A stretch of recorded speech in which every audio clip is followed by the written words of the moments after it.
Nagtitiwala sa ABS-CBN News and Current Affairs. Sa ulo ng ating mga nagpapagang balita,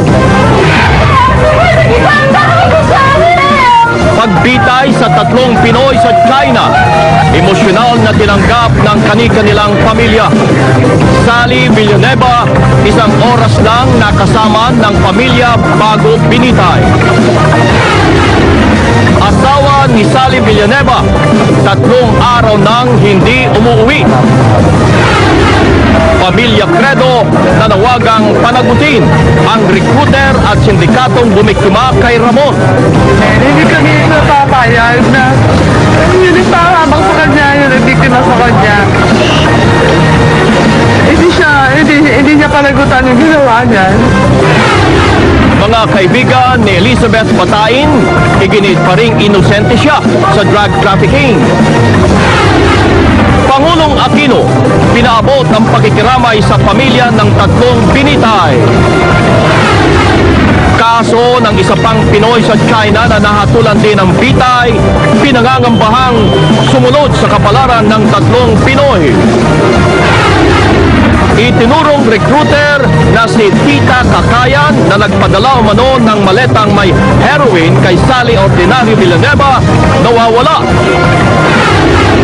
Suspect sa brutal na pagpatay sa mag-ina at sanggol sa Fairview, napawalang sala ng korte. 2 pribadong eskwelahan sa Quezon City nanganganib ipasara dahil sa patuloy na paglabag sa fire code ng bansa. Saan pwedeng makabili ng murang petrolyo? Alamin! At matapos si Lady Gaga, Pinay YouTube sensation, nakajuit naman ang Prime Minister ng Canada.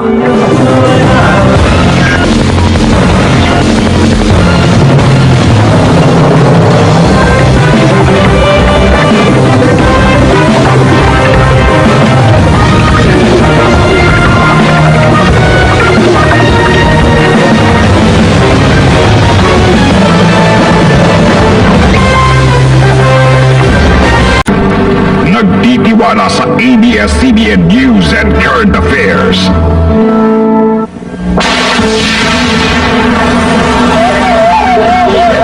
Pamilya ng mga OFW na binitay sa China, nakauwi na. Bit-bit ang mga huling bili ng mga kaanak. Tao ang kapatid ko, hindi siya hayop. 75 pang Pinoy sa China naharap din sa death row dahil sa drug trafficking. Posible pang maibaba ang sintensya. Illegal recruiter na tumatarget sa mga OFWs para gawing drug couriers, tinutugis na ng PNP. Dalagita, 5 araw nang nawawala. Magulang, sinisisi ang social networking site sa pagkawala ng anak. Protestang bayan dahil sa sunod-sunod na oil price hike, kasado na bukas.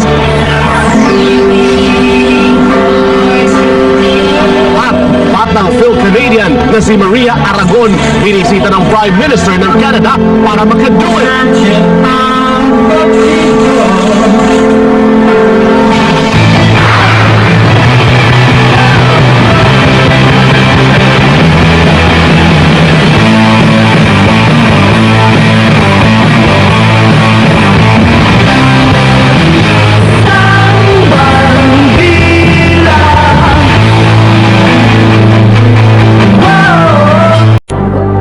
Nagtitiwala sa ABS-CBN News and Current Affairs.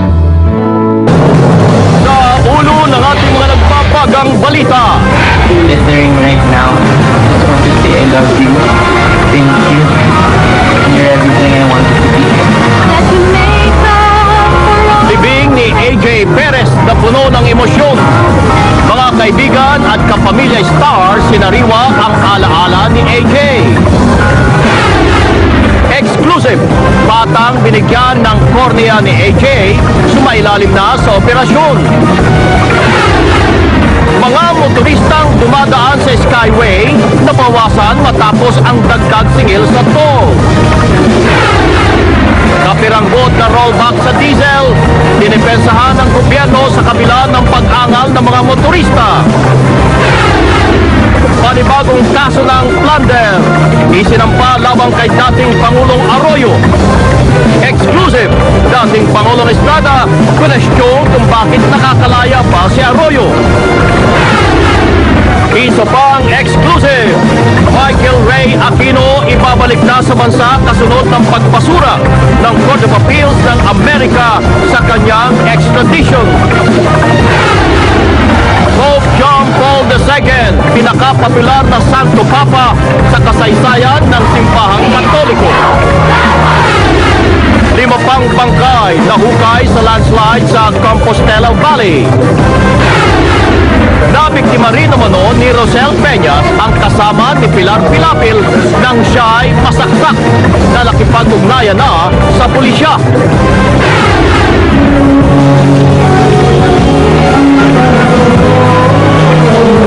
At Pacquiao, dibdiban ang ensayo sa pagkanta. Pero ang bibirit sa kanyang laban, si Charis.